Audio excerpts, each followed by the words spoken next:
Welcome back to day 7 of 7. It is the last day of this little experiment where I wanted to see if I could ride. Well, I'm always riding, but record 5 minutes unedited and just get it up each day. So today I'm going to tell a celebrity story that a lot of people have already heard, but this is the last time I'm going to tell it. Last, final telling of the story. So if you ever ask me about the story, I don't know why you would, or if this ever comes up, I would just direct you to this video. And hopefully you can hear me. It's a little windy. The story is about Steve Buscemi.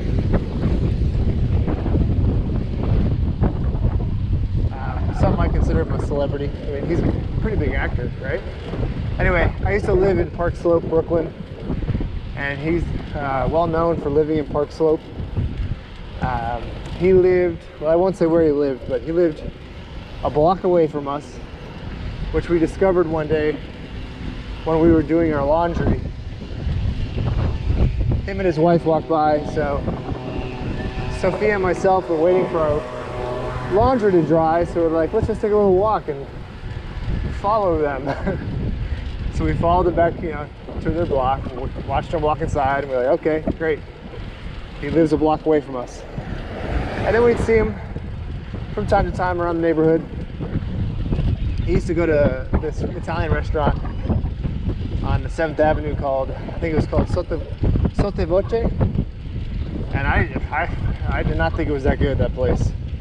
But when I saw him go in there, it looked like he was a regular, and he probably is a regular because it's pretty near his house.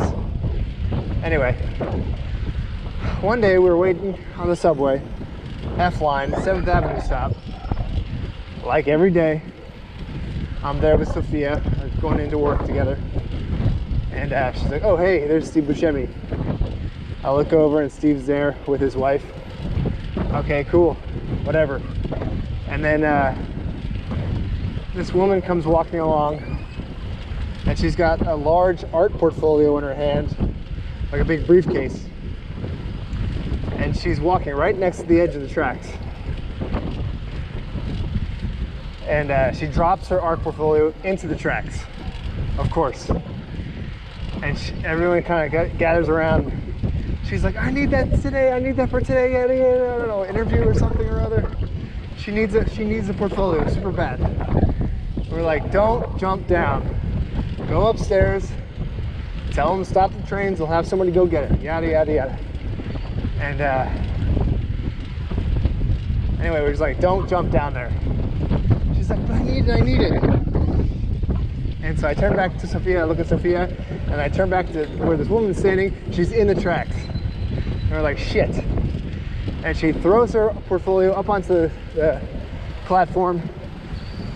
And I don't know, down to the tracks is about 5.5 feet or something like that. It's probably up to her chest, or I don't know, something like that. It's pretty high. And she grabs the floor of the platform, tries to pull herself out of the tracks, falls down. And so I go down, reach one of her arms, somebody else grabs one of the other arms. We drag her out of the tracks onto the platform. And I look up to my left, and on her left arm is Steve Buscemi.